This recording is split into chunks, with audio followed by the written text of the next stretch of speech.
Okay.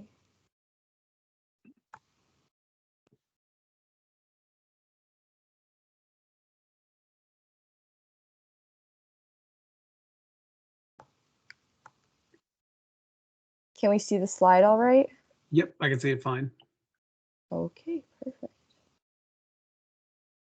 Alrighty. Okay, go ahead, take the floor. Thanks, Simona. Thanks, everybody, for coming out and listening to me kind of give some advice and information about how I kind of became a physiotherapy resident. So just to give you some background information, my name is George Taouil. I recently graduated from Queen's University in 2021 around September, and I recently came back to Windsor, Ontario to work at a place called GPAR, which is the Golf Performance and Rehab Golf Performance and Rehab Canada. We're actually located at the Kingsville Golf and Country Club. So if anyone ever plays golf or anyone has been out to the Kingsville area, we're located in that facility. It's a brand new rehab facility, which is like located right in the picture in front of you, downstairs the Golf and Country Club.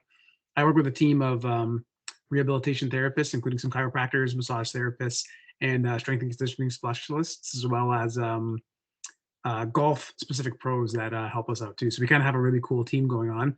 I know I was invited out to give you an idea of what's, kind of how I got here, what kind of steps did I take to become a physiotherapy resident, and how did my education work through that time. So I'll kind of be going through that a bit throughout the presentation. So you can go to the next slide, Simona, whenever you're ready.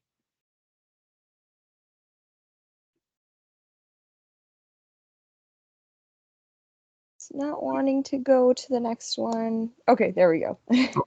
So I am from Windsor. I was born and raised in LaSalle. I'm not too far down the road from the university. I don't know how many people are actually local. We can kind of talk more later, but I originally went to school and I applied for engineering, computer science, and human kinetics. And I kind of took human kinetics on a whim. I was like, I really like sports. I really like fitness. Like maybe I'll be interested in this. And I ended up really loving it and enjoying it. So I'm kind of giving you just like a little brief picture background of some of the things I did at university in the time and kind of what brought me here. So when I first signed up, I knew I liked sports, which you can kind of see on the left, and I knew I liked things involving the human kinetic system. But as I became more into the program and learned a lot more as I went, I really became interested in physiology and especially exercise physiology. Some of you might be familiar with Dr. Kevin Milne. He was one of my master's advisors, and there were some other professors that really taught me a lot of interesting things about how exercise and health and fitness can change our bodies and make us adapt to new changes. So I was really interested in that, and I wasn't sure really where I wanted to go with my career at the time, especially towards graduation of human kinetics. My bachelor, I was a little bit off track on there, but I'll go into more detail. I was also a member of the Human Kinetics Society, so I think the pre-PT society is awesome. I think you guys are doing a great job, and like that's so cool that you're getting students with like-minded ideas to have discussions and get yourselves ready. I wasn't that interested in physiotherapy when I first started, to be honest. I remember the first day of university, they asked us in class, how many people want to be a physiotherapist when you're here? I didn't really put my hand up right away because it wasn't my main goal, and yet here I ended up. So if you're kind of on the fence about things or you're not sure like where you want to go and you're still in your bachelor's, don't be too nervous. You always have different ideas and different changing.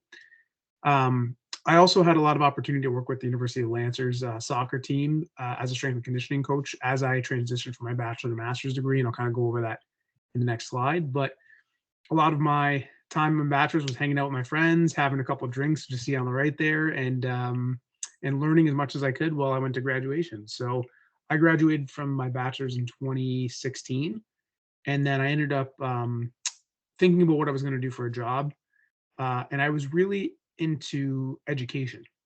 So I actually applied to teachers college, and I applied to um, chiropractic college as well at CMCC.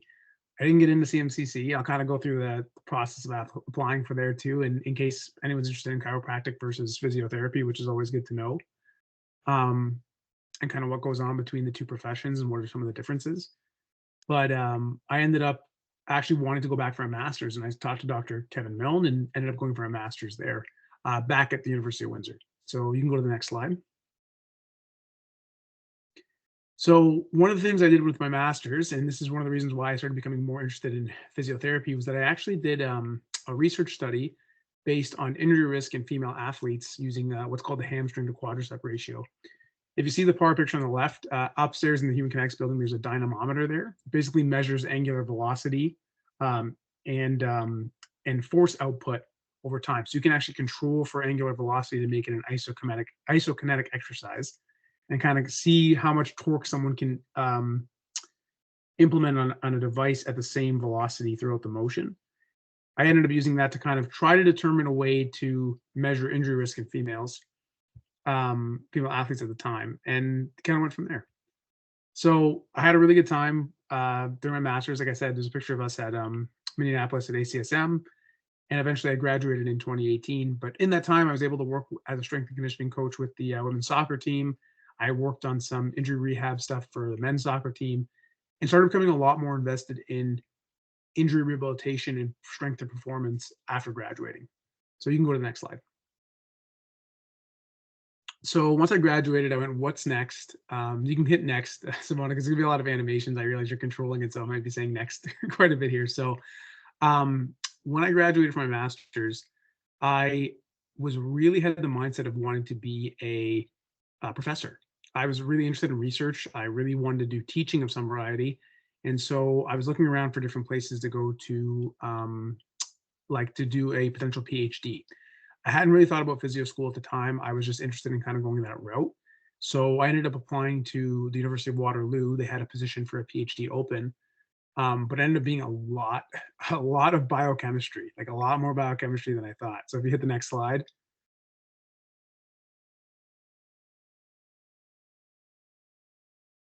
I just didn't want to do it. It just wasn't for me. I didn't really get in the mindset of it. So I thought, okay, I have this master's of human kinetics. I'm not sure exactly what I want to do. I'm not really in the point of applying for school. It was kind of in a weird transition from late August to November that I was still applying and trying to figure out what I wanted to do. So I missed some application windows. So I ended up taking my looking for a career. So if you end up hitting the next slide, I ended up working at a place called the Care Institute and Rehabilitation Center in Windsor, Essex. So I worked at a cardiac rehab center here, located on Huron. Oh, sorry, not Huron. They worked there too, but I worked on Howard and Memorial. There's a medical facility there. I worked there for about 8 months, 9 months. I was also planning on writing the ACSM exercise physiology test because I was kind of, again, unsure what I wanted to do. I didn't know if this is the career path I wanted. And kind of, I was here for about 8 months thinking about, okay, I'm working as a physiotherapy assistant right now, a chiropractic assistant, and a cardiac rehab kin all at the same time. And I wasn't technically a registered kin, I was just working in that role. A big focus of what I was doing was specifically exercise guidance and rehabilitation. And if anyone's worked in that type of assistant job, I've probably set up on TENS and different modalities, whether it's like TENS and heat, ultrasound, laser, anything along those lines, traction devices, working with physiotherapists, chiropractors, and medical professionals to kind of get people in the most comfortable positions and their assistance for what they wanted to do for treatment. If you hit the next slide. I ended up thinking over the 8 months, I reached a point where I said to myself, after working with a lot of physios, I said, maybe I should apply to physio school. And I ended up looking online and I went to the Ontario, what is the name of it? The Ontario University's Application Center, kind of looking around and seeing like what is available for applications, when was the timeline for this? I think I ended up applying in June, or maybe no, earlier than that. I think March, if I remember. I don't remember the exact date, but I ended up applying when the application time was open. And I wasn't sure if I wanted to do just physiotherapy or occupational therapy at the time. So I ended up applying to a couple different schools, and I went specifically with Queens, McMaster, Western, and Toronto, which was quite a pricey application process, which is unfortunate. The more schools you apply to, the more you have to pay at the time, but it was worth it for what I wanted to do. And so that's kind of where I was. I was like working at the Care Institute. I had sent my applications in, and I was just waiting for a response. So we can go to the next slide. Just to give you nice ideas of how the application process kind of went. So for both the Canadian Memorial Chiropractic College, CMCC, McMaster, Western, and Toronto, there's a Casper test, which if you don't know what this is, basically it's a standardized testing where you use you answer various questions based on what the school provides for their questions. You're going to have like a webcam, kind of like what I'm doing right now, and you have to answer questions over a webcam that is challenging. So it's a combination of written and verbal responses. If you hit the next slide, I did not pass any of these, to be honest. I am not good at talking on a webcam, as you can probably tell from this, just without any type of human interaction. It wasn't for me. I know a lot of students that apply to these schools really studied how to take the Casper. And if you are very interested in a school that has this as a system, which I think almost all the schools in Ontario use this system for physiotherapy and even potentially occupational therapy, um, I recommend you looking into some more information about how it's run and like how to study for it, because it is a studyable test. And I think if I had more time to prepare and kind of prepare myself better, I might have done a better job of working to those schools. So if you hit the next slide, Queens, however, at the time when I applied, I think it's different now. They didn't have the Casper, so I was it was the only school I really got into. So I was very happy I got into any school at all. But I actually got into occupational therapy right away, and I didn't get into physiotherapy immediately. If you hit the next slide, obviously the Casper, not a fan. I made the wait list, so I was on the wait list at Queens for about, I want to say, 2 or 3 months, and I believe I was working during that time at Care. I just continued to work because I wasn't sure if I was going to get in or not. If you hit the next slide, I ended up getting a call for the physiotherapy program in July. Somebody had switched. They must have had a position at the physiotherapy program and decided to decline the offer, either go to another school or anything like that. And eventually, I was able to get into the physiotherapy program. My advice to anybody who's applying for the first time, especially out of undergraduate, it is very challenging to get into physio school right away. A lot of students that I went to school with, and this is only because I asked other students, didn't really get into, I want to say, their third application of trying in. A lot of people said it was around the third time they tried. I kind of had that master's experience and had some work experience that might have given me a little bit of an edge in terms of um, recruiting compared to other students at the time coming right out of a bachelor degree. It's not like there's nothing wrong with that. It's just it might take you maybe 1 or 2 applications to get in, but it's not something that you should get discouraged by if the first time you apply you don't get in. Just for anybody that's wondering about that. You can go to the next slide whenever you're ready. So I went to Queens from 2019 to 2021. Just graduated.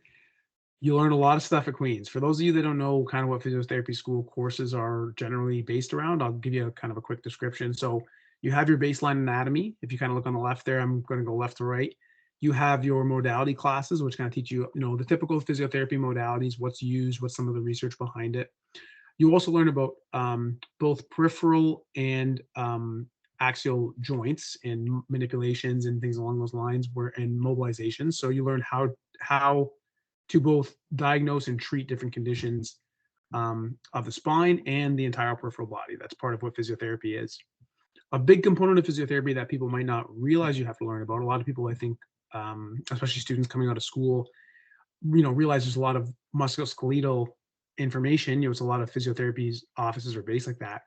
But a big component of it is neurophysiology, cardiac physiology, cardiovascular physiology, and different population groups to work with. And that's kind of where that big three are. So a big part of physio school is a combination of musculoskeletal, neuro, and cardiovascular learning that can be incorporated to basically any job setting that a physiotherapist might work at, whether it be a hospital, whether it be an outpatient rehabilitation, inpatient rehabilitation, long-term care. There's a variety of different places you go. You also work with different populations, including geriatrics and pediatrics. We learned a little bit about ergonomics towards the end of your program. At least this is for Queens. Other schools have different settings and setups of timings.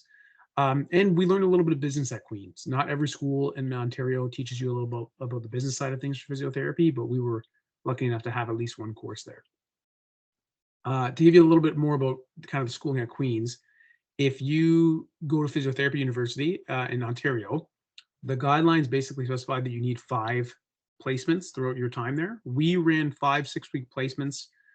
Even with the pandemic and everything going on, we had ways to kind of work through it, which was good. And everyone was able to get to a graduation point relatively quickly, which was very nice for our cohort. And those 5 placements have a variety of different settings and focuses, so that you kind of become a generalist physiotherapist when you graduate. I also did a lot of drinking and hanging out with friends and having a good time. You know what I mean? That's the thing. It's not like it's very busy and hectic, but it's fun. It's just like you're going to university with any other program. There's a lot to learn in a short period of time within that 2 years, but you'll really get a lot of connections and friends and do a lot of networking too. You can hit the next slide whenever you're ready. So just to give you an idea of kind of what happened after I graduated, and this is more, this is pretty far down the line of thinking about school, but basically, when you graduate from the physiotherapy program, you have to register with the College of Physiotherapists of Ontario if you're in Ontario. Every province has their own College of Physiotherapists in Canada. And in order to be registered for them, you have to, at the time I graduated, you had to write a national exam, and that's called your PCE, so your physiotherapy competence exam. And so CAPER, which is the Canadian Alliance of Physiotherapy Regulators, actually were the ones that were making that written exam that physiotherapy students would write. That's still the case currently with the written exam. If you're interested in physiotherapy right now, there's a big discrepancy about the clinical exam and getting physiotherapy residents licensed. It's a pretty big deal. So if you're ever looking into some news articles and kind of want to know what the details are, they're still proposing new changes, especially within Ontario, for us to get licensed. So when will I become a fully licensed physiotherapist? I don't have an answer for you right now, and I wish I could be like, oh, it usually takes a couple months, and then you write a practical exam and you're good to go.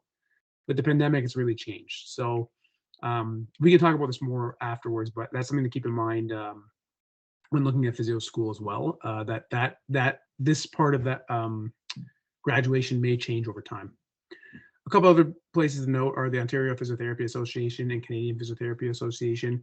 When you graduate from physiotherapy college, there are liability insurances, professional insurances you have to pay for, things along those lines. Those are just standard with all physiotherapists in any country, in any place you go to. The other thing too is you just continue on with your education. So even as when you graduate from physiotherapy, you're gonna probably want to get a lot of certifications in various things, whether it's acupuncture, pelvic health. I specialize in golf physiotherapy and assessment, which is through TPI and K Motion. There's also various different types of assessment and diagnosis tools and treatment tools as well that you can always apply to after school. You can slip to the next slide when you're ready.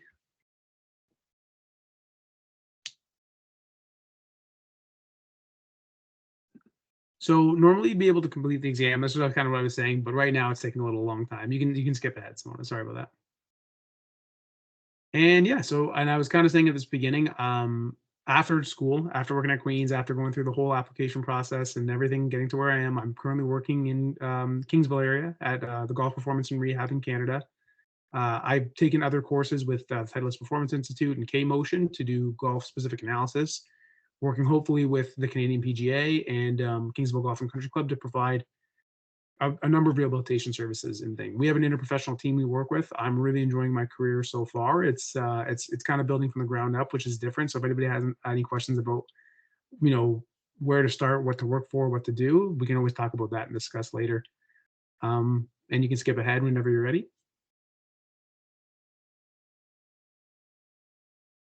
There's just some pictures of kind of some of the stuff we do. In case anybody was wondering, we do a lot of golf analysis using various technologies. So if you're thinking about physiotherapy in a traditional sense, we do that as well. But you can make it what you want. Physiotherapy is really amazing. There's so much new technology and research out all the time that can make working with clients and working with different populations so interesting. So even though you might learn a lot at school in your human kinetics degrees and going through physio school, there's always so much more you're going to learn as you go through. So don't be kind of stuck in a way. Like you'll realize that there's so much opportunity out there and so much to do from physiotherapy. So I think it's a great career if anybody is interested in it and wants to go forward in that. I really hope you enjoy it. And then we can go to the next slide there, and that's it. So sorry if I ran a little over time, but this is my contact information in case anybody wants to get a hold of me or has any questions regarding physiotherapy. You can feel free to email me or check out our website anytime. That phone number is for our office, but please feel free to just contact me by email if you have any questions. And thank you for your time.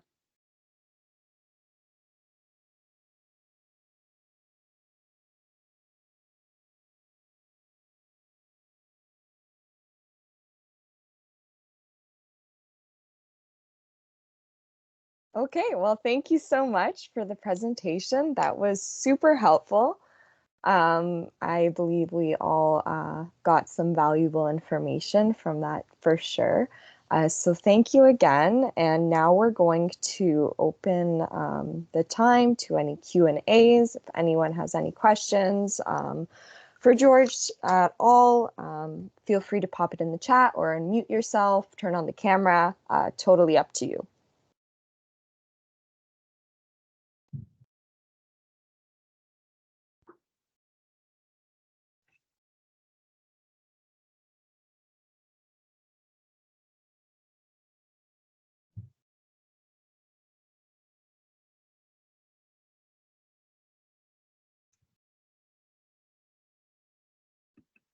So I have a quick question before anyone gets asking. So currently I'm in my fourth year and I'm now applying. There's a lot of nerves and a lot of excitement with that. So the question I'm facing right now is how do I write or get started on my personal statement? I want to put the best personal statement I can out there. But what are some things you suggest writing about or putting in or maybe avoiding to make it a strong application? That's a great question. So to be honest, I had a lot of difficulty writing mine when I first applied. I kind of just went more so in line with what have I done for my education first and foremost, because that's a big part of it. You know, kind of where you are in school. But a big thing that most programs look for is the extracurricular activities. So whether you're involved in athletics, whether you're involved in any type of rehabilitation information, if you have any type of job experience that's related to any type of, I would say primarily sport related or just medically related in any kind. If you have any type of information on that as a highlight point, I would say those are some things to keep in mind. Um, and in mostly anything that's extracurricular involving, like for example, being a part of the society, like that's a huge part. Like they want, most schools want students that are going to be leaders and advocates for their roles. So any type of leadership positions you're in, any type of community involvement you have, volunteer work, those are really big. I would say to keep that as a forefront of what you're working on and kind of through your application. Things that I wouldn't necessarily include is just like a list of skills or a list of like job experience that may not be as relevant to physiotherapy. I know some people kind of want to just list off everything they have going for them, especially because it's hard. You want to make sure you put enough in there so the school knows who you are. I think it's just very important to highlight some of the things that you believe if you wanted to, like a physiotherapist to see or to know about you, those are kind of the main things. I think those are the most relevant. If you have any type of certifications or training with experiences with teams or anything like that, or I using sports as a big example for human kinetics, but even anything medically, like if you ever volunteered somewhere or done like any type of charity events or anything like that, those are very important to list. Yeah, that's definitely very helpful. And now, so a lot of thing I feel students are facing now, students looking to apply, is that because of the pandemic, there's been a great reduction in opportunities in volunteering. And I know it's so heavily stressed within the application. So a thing I've been asking is, do you think universities will consider that when they're looking to in their application process? Because we won't have as built up of a resume as years before. Yeah, so I think they'll definitely take that into consideration because again, you got to realize you're in it. I don't want anyone to feel like it's a competition in a sense. I guess it is when you first start out because you're just trying to get into school. But you got to realize most of the people that are in your cohort are people coming out of school for the first time.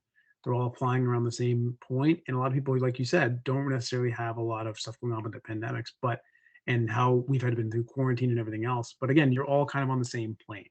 You know, I might be an exception because I was pre-pandemic. Now it sounds like there's a time frame, but um, again, I was lucky that I kind of applied later, so I had some stuff information on that belt. I think if I would have applied right out of my bachelor's, it would have been a little bit more challenging. And I'm just being honest. You know, they look for certain criteria, and that's kind of where the goals are. But it doesn't mean you won't get accepted. I think you should just confidently apply, put yourself as much information as you feel comfortable about it, and go from there. There's nothing wrong with like highlighting some of the key features. And if you don't have a lot of volunteer experience, just put whatever you're comfortable with and explain some stuff about yourself and what you're interested in. That should be enough to get yourself forward. Everyone's human. They all look at this. People want to read your applications and go through it, and they try to make the best decisions they can. I've kind of seen some of the admission stuff as being I was the president of the Rehab Society at Queens, so I'd had to deal with some of the admission work and going through types of those things. And it's just being as, how can I say this, as real as you can be is like a weird way to describe it. But as long as you're putting yourself on the page as best you can and what you think represents you, that's what people will look for and go from there. I don't think there's any misadvantage of not having with the pandemic. I think schools will take that into consideration for sure. All right, thank you. Yeah, that's good to know. Kind of some reassurance there. I know we're all trying, but especially with hospital placements, it's been impossible and that kind of stuff. So yeah, a lot of us have been focusing on the clinics, which have been pretty okay, and now hopefully stuff's starting to open more. We'll see. Yeah, no, that's helpful for sure. Okay. Any other questions here? I know a lot of these participants are in pre-PT society as well. And not all of them are in their fourth year. There's a lot of third, second years as well. So it's good for them to get this kind of head start on their career. It's good to see them here. So if you guys have any questions, even just about like courses or anything, he's a Lancer grad from our program, so you guys can ask away. If you any of you have Dr. Milne's classes, tell him you know me and just say we had the talk, because it'll be funny. He was I trying to think who else I can work for. I'm just curious, does anyone have Dr. Milne's classes right now? I'm currently in his class, in his endocrine class. Oh, my favorite class. Endocrine's awesome. I used to be the graduate assistant for that class. It's so fun. If anybody has any questions about endocrine, let me know, because I'll go through it. It's awesome. Exams are great. And then is exercise in extreme environments is a great class too if you haven't taken it. It's a big one. Does anybody have a physio lab? Like the actual 30? Did you guys have a video of how to clean the VO2 equipment yet, or no? No, not yet. You might see me on that video. So, oh, nice. It changed the protocol back in the day. I don't know if it's still there. Adriana Duquette would film me a while ago doing it. So if you see me, then you'll know. Nice. We'll look out for it. Hi. Hi, Kathleen. Hi. I'm actually doing an undergraduate thesis with Dr. Milne right now. And so we've actually talked about your master's a bit, because I'm looking more at like injury prediction, like generally. So we kind of brought up yours as an example. So. Oh my God, if you have any questions, call, like anything, let me know. I'd love to talk about it more. I got to send my research to like the actual physical research. So if you need it, by any means, let me know. Are you working with Chad as well by any chance? Yeah. Okay. Yeah. I'm supposed to have a meeting with them sometime in the near future. So I'll talk to Kevin about getting anything you need for any of that stuff. Let me know. I can help you out. Cool. Yeah, that would be awesome. Thank you. No problem at all. I hope it's going well. It's really interesting material, honestly. So yeah, it's been good so far. Good. Yeah. All right.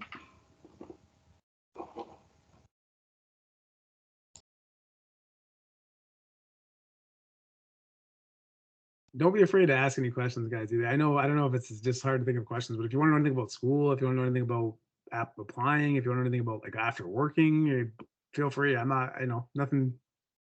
I like to think I'm pretty easy going with answering stuff, so don't be intimidated by any means.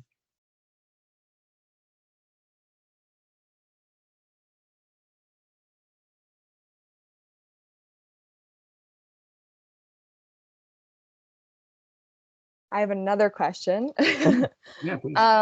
So when you're in physio school, do you have any recommendations, like making the most out of the experience there and just kind of setting yourself up for success after PT school?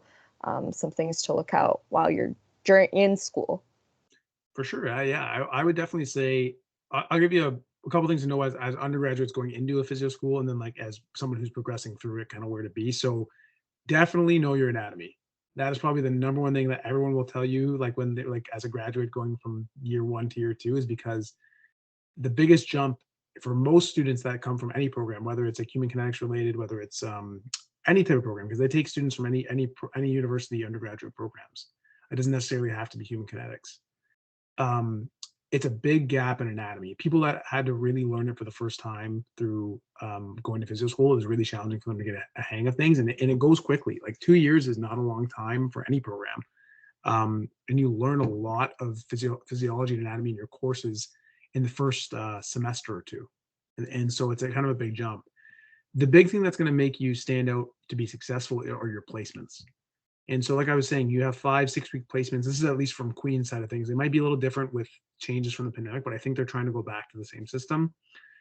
You know, you have the potential option of picking some of your placements. It's hard. Like you kind of might get thrown some places you don't want to go, or you might get things like that.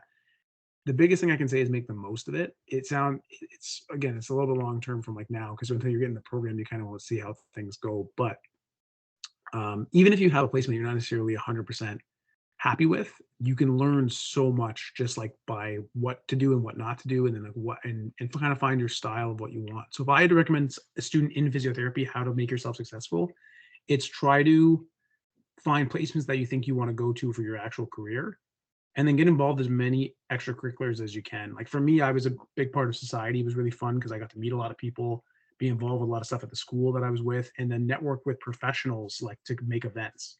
So for example, the pre-PT society is great because you're getting people in, hopefully speakers from professional fields that'll be good to network if you ever want to come back here to work or different places. Um, if you can do those types of things when you're in school too, and be involved and just work on stuff, it's huge. And it'll really help you set up for if you're looking for a career, because the more you do well on your placements, the more likely you are to be referred by those clinical instructors to get a career. And that's kind of where it goes. And again, everyone's going to hire somebody that wants to, like, that you have, that recommends you, versus just kind of putting your resume out there. It's just, that's just the nature of any job, let alone physiotherapy. So that's probably what I would say is the biggest advice. I've had a lot of people that, a lot of my career opportunities came from past experiences and like past places I worked at. If you're doing volunteering at a clinic now, like keep those people in contact when you graduate, because that's who's going to help you get a job when you come out. It's those types of people. Yeah, that's great advice for sure. Yeah, the coursework is the coursework. Like it's like any other course. You know, you're taking endocrine, you're like, God, what I got to remember 87 hormones or whatever going on. Like I don't want to know about. What do I always think about the axis of what's the one? Anyways, but you know, courses are courses. Like you'll learn a lot of material from it, and like there's some things you'll remember off the bat. Like even for me, cardiorespiratory stuff, I remember a lot of it from the school I just learned. But putting it into practice just takes time. So if you feel like a little bit uncomfortable with things in the practical sense, it just takes work. Like you'll get the knowledge. So don't be afraid to. I wouldn't say that's like the main focus. Like it's good to do well in school and get your grades and make sure you learn everything, but the big part is the placements. How different did you find the transition? Like, how hard was it between, I know you were in your master's, but even comparing it to your undergrad or your master's, how different did you find PT school? Like, what was the schedule like? Did you have like many classes in the day and then this happened, so on and so forth? Kind of, I don't know if you could provide insight on that. Yeah, I can tell you the exact details of what happened. So the first semester was really overloaded. Like that's kind of most physiotherapy schools, that you get a lot of coursework in your first semesters. I think it's, again, I'm going based off Queens, but I've heard similar stuff to different schools. And the learning styles can be a little different between schools. So from our side of things, it was a little bit more like undergrad, like if you had like 6 or 7 classes instead of 5. Like you have an anatomy class, you have a practical anatomy lab, you have a modality class, you have a modality lab. It's a combination of like classes and labs mixed throughout the week. Variety of scheduling. It could be like, I think we had classes 5 days a week, and some days we were there from like 8 to 6, like with breaks in between, nothing that was like, you know, super strenuous, but a lot of time you were at the school and you were just going through your grind of working through classes. Typically every semester, like you're either going to do a placement or you're going to have like a six week term of or 6 to 8 week term of courses. So with the pandemic, we kind of had a hard time because they had to kind of cut our coursework in half for one of the years just because of the quarantine issues and getting placements. But I think when you guys go back, it'll be a lot easier, where it'll be like coursework for a period of time, placement for 6 weeks, coursework for a period of time, placement for 6 weeks, maybe back-to-back placements, and then kind of going forward. The most challenging courses was definitely, again, like your anatomy, you just have to kind of know it and learn it. It's more about the practical anatomy might be the challenge than the actual like knowing of anatomy. You know, Dr. Andrews' class is just as hard as any other anatomy class you'll ever have. You know, just learning that. Like if you did pretty okay in that class and you know felt like you learned a lot and you can keep some of that knowledge, that's huge for physiotherapy school because the theoretical anatomy is good, but being able to palpate structures on somebody, right? Like being able to feel like where's my, you know, epicondyle, where's my lateral medial epicondyle, what forearm muscles go through when I palpate, where's the insertion point, where's the origin, like on a human being and on a partner in a lab. That's where it'll take a lot more practice to work on, but you'll get the skills.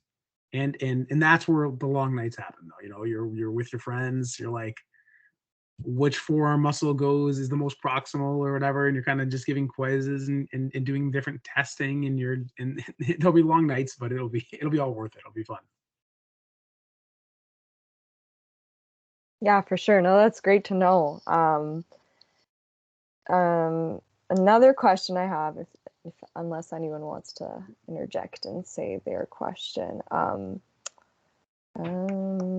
just had it. Why did it escape out of my mind? Sorry, I've been rambling on about school. My bad. It's No worries. No, it's all good info. So yeah, why would you recommend for people to go into physio? Like, what are some of the main draws you think, and the advantages of going into physio versus some other fields?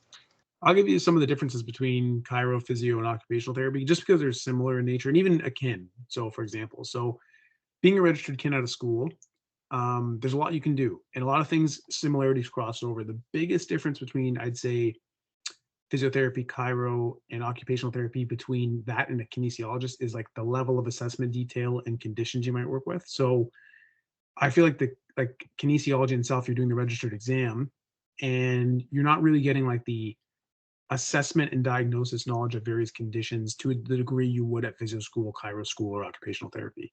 A lot of their stuff is like, can you accurately diagnose someone with your assessment techniques and understanding of each condition, and then create a treatment plan based on those. For example, I'm going to go back to chiropractic, as I work with some chiropractors, right? A lot of their things they learn in school is more the hands-on based stuff. So if, for example, like your manipulations, your understanding of the spine, different points of the anatomy of that, how those interconnect to the muscles and various movements, and kind of what treatment techniques are you able to use with your actual soft tissue and hands, right? Mobilizations, manipulations to treat people. That's kind of like their bread and butter of what they learn. And they also learn a lot about radiography, which we don't learn about. So like X-ray imaging, MRI imaging, that's a little bit different than physio school. They have a longer education for that reason. So that's one of the reasons why they're a doctor of chiropractics, because they have to do some of those materials, whether in the US or in Canada. It's just a little bit more time for school, and it's more theoretical in a sense too. For physio school and occupational therapy, again, you have the practical application questions, but the big difference between those two professions is that, and I don't like to sum it down because there's so much interplay and like intercollaboration between them, but occupational therapy looks more into the specific tailored details of what an individual wants to do with regards to dexterity and planning and motor control and all those things, whether it be from like a hand point of view, physical, something along those lines, and works to help them adapt to different situations. Whereas physiotherapy focuses more on specific body mechanics as it relates to someone's goals. That might sound like a kind of like a similar thing. And again, like a lot of things cross over, but a lot of occupational therapists might be more inclined to work between what can the person physically do and create a device that'll be accessible to them. Our job is kind of more so like training the actual physical structures and like ability to perform those actions using without a device per se, or making sure they have the control with the device they're using. So it's, again, if I had to say the two, those are probably the two most similar things you'll find out about those. And all three of those professions are very similar in nature. And just because you take one doesn't mean you might treat that way. That's what I think I'm learning more as I graduated, is that at physio school, a lot of things you learn are soft tissue, hands-on, and exercise-based components for treatment. That's what a physiotherapist does. what you choose to use in your practice varies a lot. Some people are very modality heavy. Some of you might have worked in a clinic where they use a lot of TENS, they use a lot of heat, ultrasound, laser. The physiotherapist might work on them a little bit with their hands. They give them a couple exercises and go. Other therapists might be more exercise focused and more of a self-management program and talking about chronic pain and working through various things. There's so much other detail that I think you get outside of school, which is where it becomes a little bit more of a challenge. You'll learn all the baselines at school, and no matter what school you choose, whether it's any of those professions or even just working as a kin or as an assistant, you'll learn a lot of really interesting techniques and treatment stuff. But to really become a specialist in something or to really hone your assessment and diagnosis skills, that's where the schooling part of it comes in. To me, that's what I learned from physio school the most, was like, how do you assess various conditions, treatment ideas? Where do you go from your progressions and planning? And how do you make an accurate prognosis of someone's injury? Because those things are very important to people's health and treatment ideas. And if you don't get the schooling for it and the practical application, it's very hard to learn that on the fly. Yeah, for sure. That's great to know as well. A lot of details there. No, that's awesome. For sure. So, anyone else have any other questions? I know I have a few more, but I'll let other people try and take over if they'd like.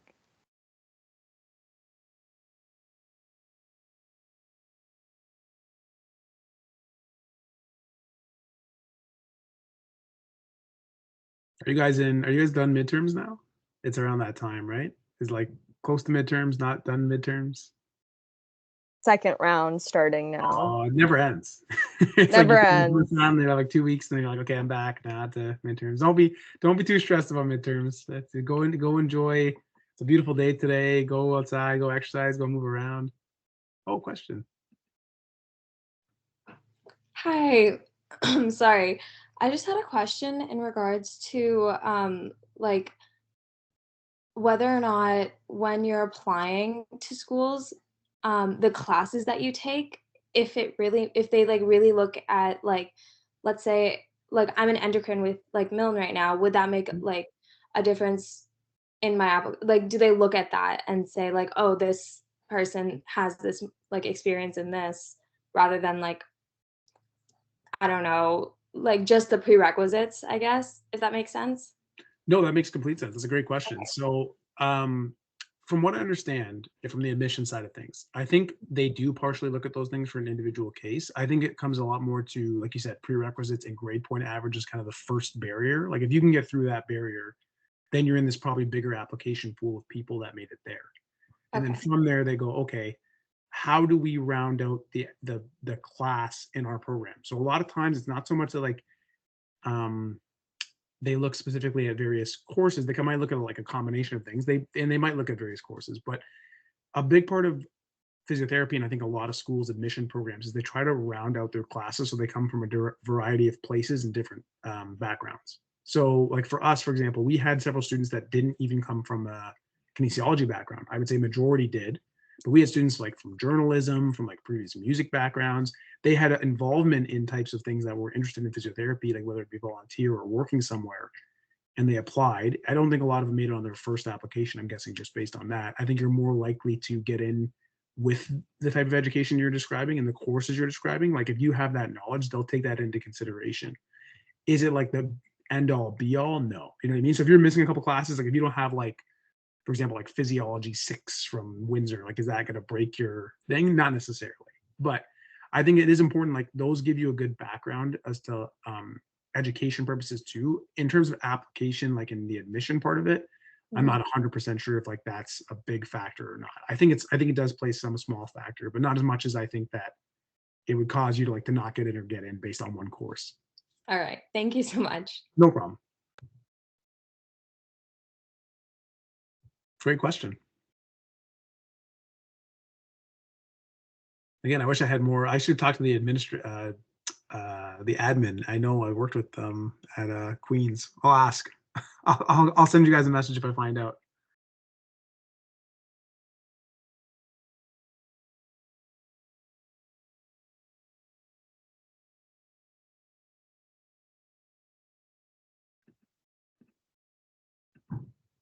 Anyone else? Any questions, comments?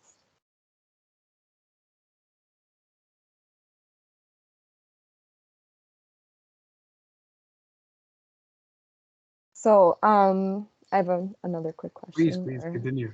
Or comment, I guess.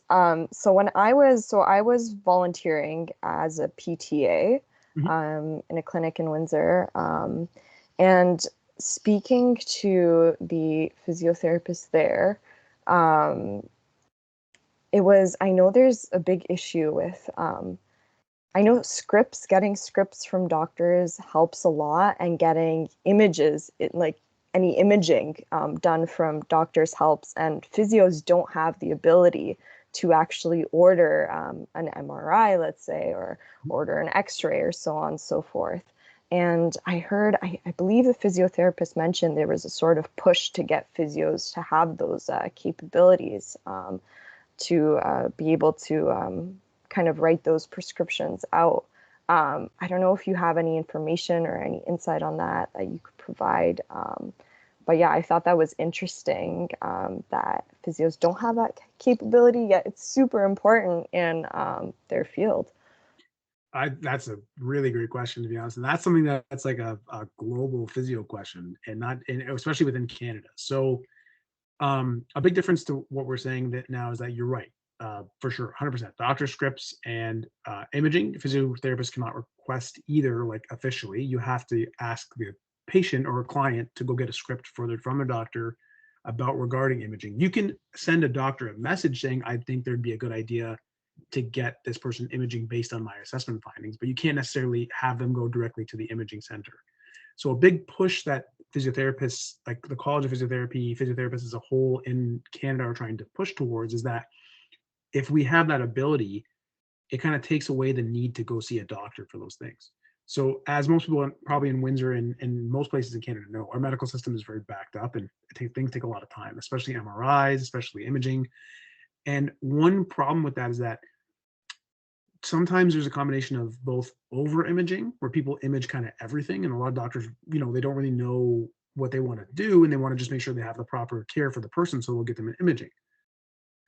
Not all imaging relates to what a person's feeling with their pain and dysfunction, right? The big thing, I'm going to teach you guys this lesson, you'll probably learn in school if you go to physio school, and this is very important to know just in general. Pain doesn't necessarily come from tissue damage per se. And if someone has an imaging on an MRI, and I'm going to give you a prime example being like spinal stenosis and degenerative disc disease, right? Either a narrowing of the canal or like some type of disc degeneration. If we were to examine all of our spines, all of them have x-ray imaging, MRIs, we're all younger people. Even we would have some form of that degeneration over time. You just start to lose it as you get older. It just naturally happens. It doesn't mean someone's necessarily in pain. So one factor that comes into play is that if something is able to be treated without needing imaging, should the person still go get imaging from their doctor?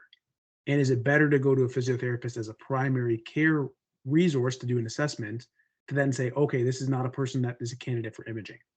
That's kind of where physiotherapy is trying to lead. They're trying to be more on the primary side of things versus secondary to what a doctor would recommend, like, oh, you need physio because I saw your imaging result. Because again, those things don't necessarily translate to pain and movement loss. It's depending on the person's tolerance to whatever's happening, and if it's some form of triggering responses that cause those signals to go to where they need to go. It's a very complex issue, but I'm glad it's a really good question to bring up, because that is there's a big focus of our schooling too, was that there's a lot of research right now that's objective injury risk tools. Catherine would know, I guess, would be in this kind of category too with knee injury risk, is that if you can accurately assess someone with a physical assessment, and this is one of the reasons why I was doing my research at the time at University of Windsor, with doing a physical battery or physical testing, you can limit the need for imaging and do injury prevention or rehab without having to get those imaging. And you wouldn't necessarily need to know what's going on, because again, sometimes even without me seeing someone's spine, I can kind of get an idea of what's happening with them, with their movements. I use the low back for an example because it's very common. I think there's other injuries that are similar too. Even if someone has an ankle sprain, if I diagnose them with an ankle sprain and I see an imaging of it and I go, okay, it's either a bad ankle sprain or it's still an ankle sprain to some degree, the treatment's not really going to change, right? It's just kind of more of a mechanism to like ensure, like give more accuracy to what you're doing. I guess if that makes sense. That's kind of where I would go through it. If you were unsure of something, or if there was some high risk with something, then you're definitely going to want to do imaging. And I think that if physiotherapy can work towards that, where they have that ability, it would save a lot of doctors a lot of time, and it would save a lot of imaging people a lot of time to do that in that sense. I hope that answers your question. Sorry I kept rambling on, but that's a very good point. No, that definitely answers the question, brings a lot of important points up, I believe. Yeah, do you think if they did give physios that ability to order those imaging at all, do you think the schooling would increase from 2 years to maybe, let's say, 4 years or so on?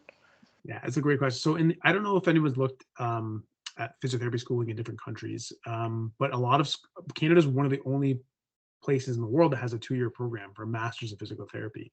If you go to the US, whether it be I'm just using the US example, but even Australia, different countries like that, those are very popular places to go for physiotherapy from Canada. And you actually end up taking a 3-year program and becoming a doctor of physical therapy. So is that something that Canada's trying to work towards? There's been talks about it. Do they want to do it necessarily? Would that be very important? I personally think so. Because I've gone through school recently, I think that if they could somehow make Canada have a 3-year program and get individuals like that ability, and to kind of teach them more about the radiography side of things, and work a little bit, make the program a little bit more lengthy where they have more time to build their skills, I think it would definitely be a benefit. Is it something that Canada's going to do in the near future? I don't think so. It'd probably be a lot further down the line. But we're a little bit behind in that sense, I think. You know what I mean? Just from my own opinion. Could you go either way? I think the master's degree is fine where it is, and you're going to definitely be able to do an excellent job with what you learn. But I think that would be a big plus. So the only hard part about wanting to go, say you want to go to school to become a doctor of physiotherapy instead of coming to Canada because you were just worried about that, you still have to come back and write your equivalency boards and do all that information to kind of work through that. So it is a little bit of a deterrent if you want to come back and work here. But a lot of people I know have been to different schooling in different places, and they really loved it and learned a lot, and they're great therapists. So it's kind of whatever your preference is in that sense. But your ability to do those things here gets revoked. So even if you were able to do it in different countries, when you come here, you're not allowed to do that anymore. Something to keep in mind. Yeah, for sure. That's interesting to know, because I know we've had these discussions before where people do recommend, or, even as a backup, applying to schools outside of Canada. And it's interesting to know you might learn stuff there that you won't necessarily be able to do here. So that's definitely important to consider when applying even. So yeah. Ferial, is your hand up from before, or did you still have another question? I just didn't want to leave you hanging there. Okay, from before. Okay, cool. All right. Well, does anyone have any other last question before we head out here? Or comments? Even if you have any, George, go for it. No, just thanks for having me on. I'm sorry if I was rambling a lot with this stuff, and thanks for letting me present. I hope some people got some good information out of it. If you guys have any questions too, please feel free to email me, or just get in contact with me anyway. I have Instagram or social media or anything you guys want to know. So yeah, any questions at all, please feel free. Thanks for taking the time though, and great questions, Simona. Yeah, thank you again for taking your time to answer our questions and present your kind of journey and provide insight. The rambling was awesome. We learned so much from it. So that was great. I tend to ramble a lot too, so I'm there with you on that. But yeah, okay. I think that's all today. Excellent. Thank you guys very much, and good luck with school. Don't work too hard. Have fun. No problem at all, by the way, guys. I see the chat too, and thanks. I'm just glad it was helpful. And like I said, please feel free to reach out anytime. Bother Dr. Milne a lot. Tell him you know me. Just keep bothering those guys because they need it, So it's good. All right. Thank you very much. We're gonna end the meeting here, and have a good day. You as well. Take care, everybody. Bye. Thank you.